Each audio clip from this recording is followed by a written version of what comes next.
মহাপ্রভু সন্ন্যাস নিলেন, সন্ন্যাস নিয়ে নীলাচলে চলে গেলেন। নীলাচলে 2 মাস থেকে শ্রীমান মহাপ্রভু চলে গেলেন দক্ষিণ ভারতে। দক্ষিণ ভারত থেকে যখন ফিরে আসলেন তখন গৌড়ের ভক্তরা মহাপ্রভুকে দর্শন করার জন্য জগন্নাথপুরী ধামে গেলেন, আর হরিদাস ঠাকুর ওনাদের সাথে ছিল।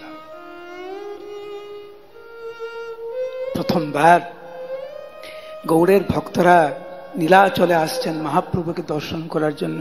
ভক্তরাও ভগবানকে দর্শন করার জন্য যেরকম উদ্গ্রীব ছিলেন, মহাপ্রভুও সেরকম ভক্তদের দর্শন করার জন্য উদ্গ্রীব। ভক্তদেরকে স্বাগত জানানোর জন্য মহাপ্রভু বেরিয়ে এসেছেন। আর আনন্দের সাগরে ভক্তরা ডুবতে লাগলেন।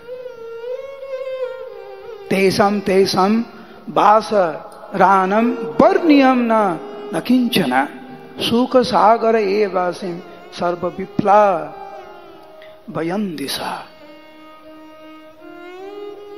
ভগবান এবং ভক্তের যে মিলন তা অবর্ণনীয়,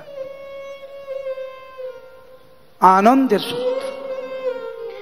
প্রেমানন্দে হইলা দুহে পরম অস্থির। চৈতন্য চরিতামৃতে কৃষ্ণদাস কবিরাজ গোস্বামী এরকম ভাব প্রকাশ করেছেন। শ্রীমান মহাপ্রভু যখন অদ্বৈত গোসাই, শ্রীবাস ঠাকুর, মুরারি গুপ্ত প্রভু আদি ভক্তদের সাথে মিলিত হলেন, মহাপ্রভুর আনন্দের সীমা ছিল না। আর একটি অদ্ভুত লীলা কিছু ভক্ত দর্শন করেছেন। যেমন সর্বভৌম ভট্টাচার্য। কারা কারা পুরী ধামে গিয়েছেন? হাত তুলুন। পুরী ধামে গিয়েছেন? গম্ভীরাতে গিয়েছেন? গম্ভীরা গিয়েছেন? গম্ভীরার ঘরটা কত বড়? ছোট না বড়? ছোট। মহাপ্রভু যেই ঘরে থাকতেন খুব ছোট্ট ঘর, কিন্তু গৌড়ের থেকে প্রায় 400 মতো ভক্ত গেছে।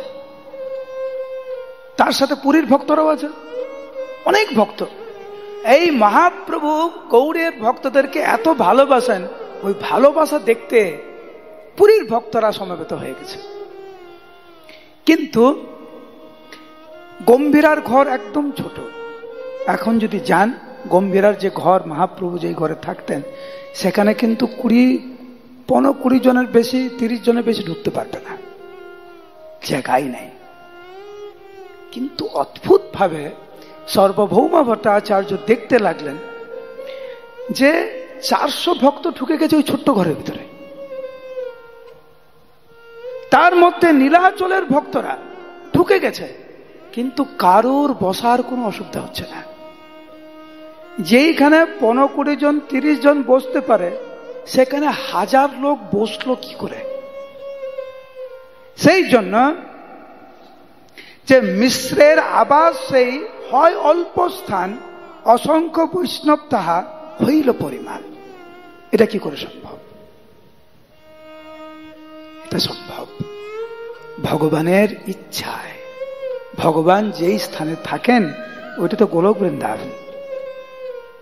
গোলক বৃন্দাবনের কোনো সীমা নাই। ভগবানের ইচ্ছা এত বড় স্থানকে একটুখানি করা যেতে পারে, আর এই একটুখানি স্থানকে অসীম করা যেতে পারে। এই হচ্ছে আপনার, আমাদের এবং ভগবানের মধ্যে পার্থক্য। ভগবান যেখানে থাকছেন সেখানে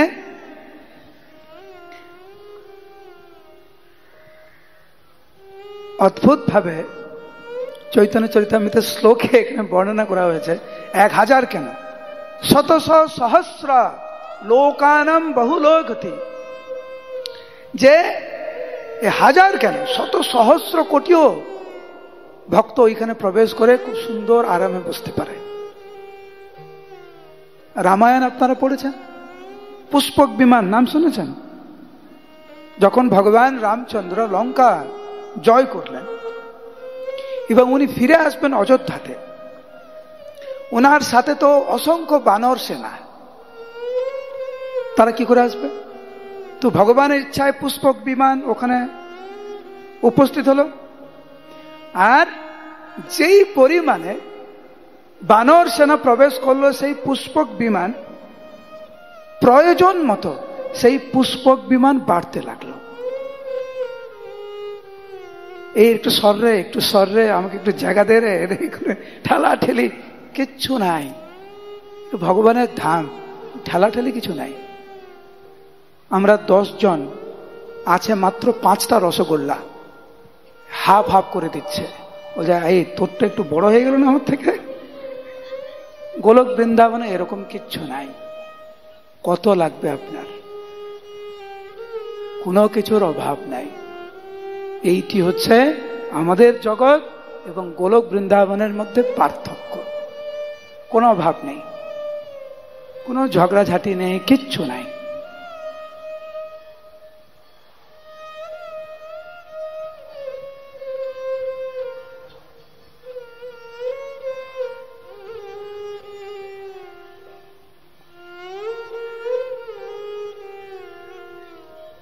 মহাপ্রভু সবাইকে দেখছে, সবার প্রশংসা করছে। ভক্তরা মহাপ্রভুর আরাধনা করলেন, কিন্তু একজন ভক্তকে না দেখে মহাপ্রভুর চিত্ত উদ্বিগ্ন হলো। তা হচ্ছে হরিদাস। ভক্তদেরকে জিজ্ঞাসা করছে, আরে হরিদাস কোথায়?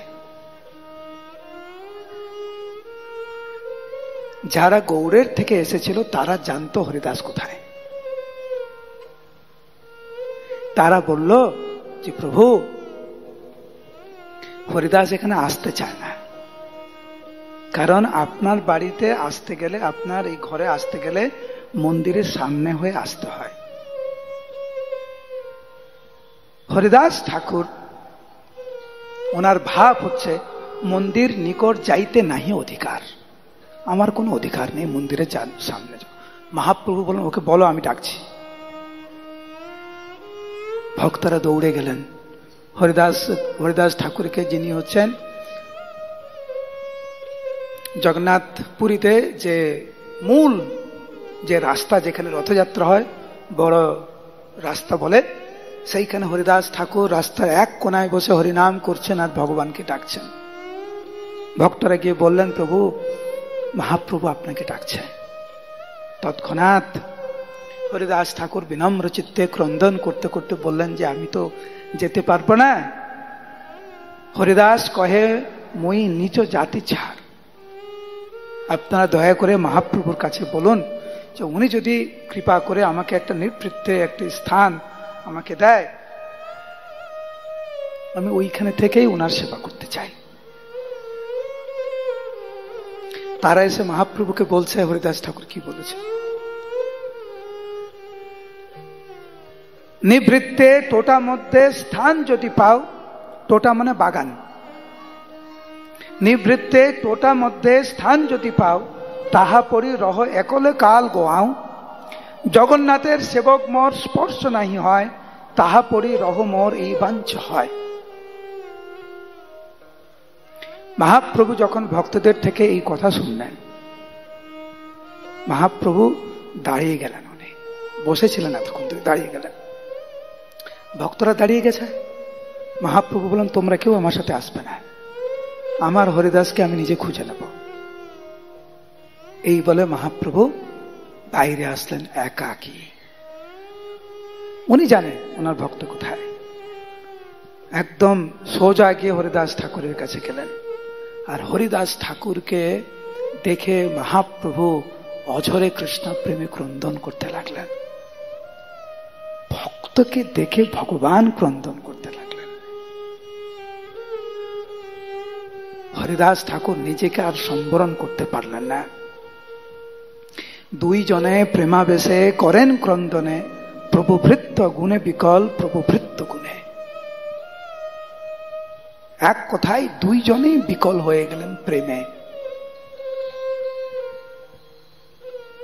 মহাপ্রভু হরিদাস ঠাকুরকে দেখে এমন ভাবে ক্রন্দন করেছিলেন, হরিদাস ঠাকুর এমন ভাবে ক্রন্দন করেছিলেন, চৈতন্য চরিতামৃতে অপূর্ব বর্ণনা করেছেন কৃষ্ণদাস কবিরাজ গোস্বামী। এরপরে মহাপ্রভু হরিদাস ঠাকুরকে আলিঙ্গন করতে চাইছে।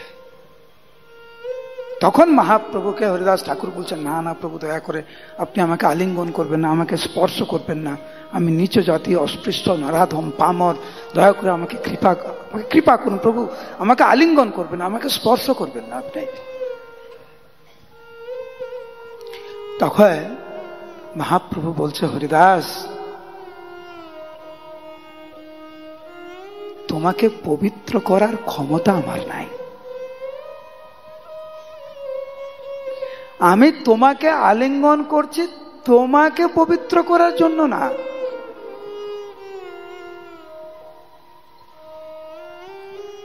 আমি তোমাকে আলিঙ্গন করছি নিজেকে পবিত্র করার জন্য।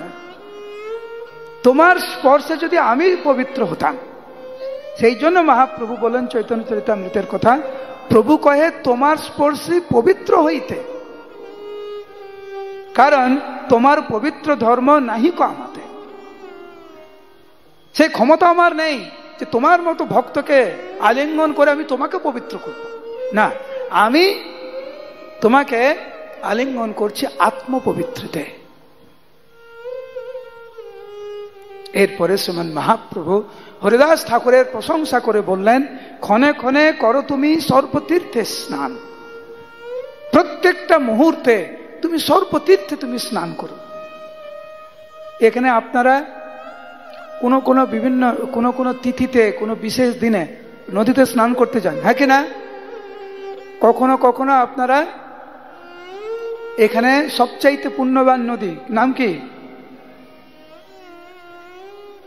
পদ্মা। তো জানো কি জানো না? জানো না? পিছনে বসে জানো না?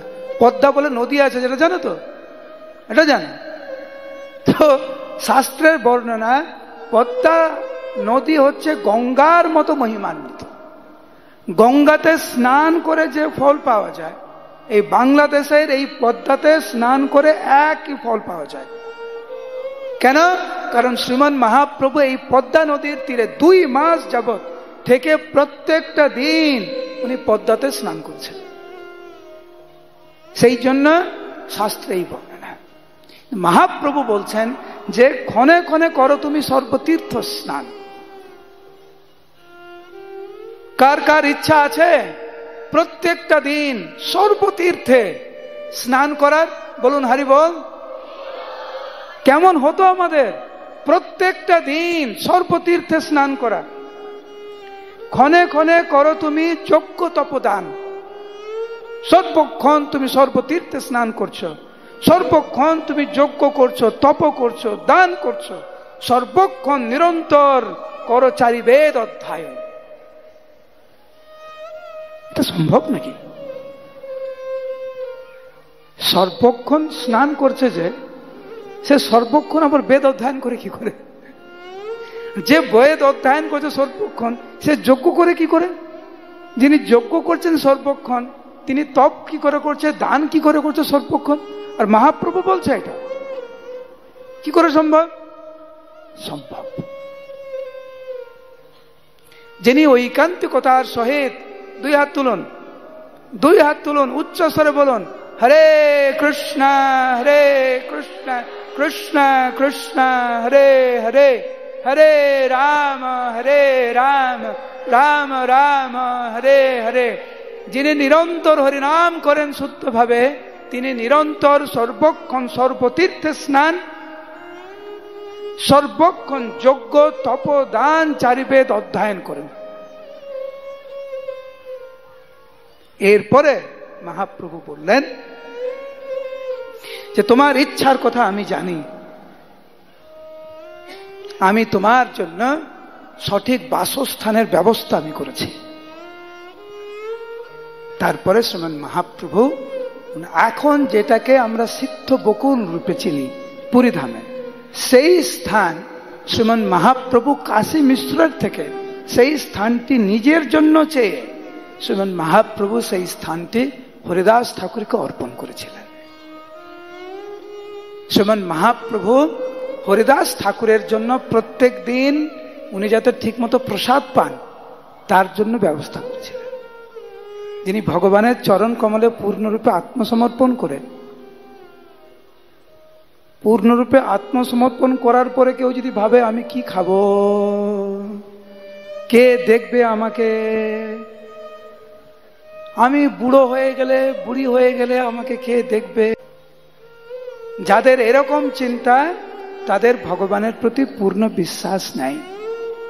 এই যে অবশ্য রখিবে কৃষ্ণ বিশ্বাস পালন, তাদের বিশ্বাস নাই। যারা ভাবছেন আপনাদের অনেক কিছু আছে, কি ভাবছেন তারা আপনাকে রক্ষা করবে? তো ভগবানের প্রতি পূর্ণ বিশ্বাস থাকাটা অনেক জরুরি। হরিদাস ঠাকুরের পূর্ণ বিশ্বাস ছিল।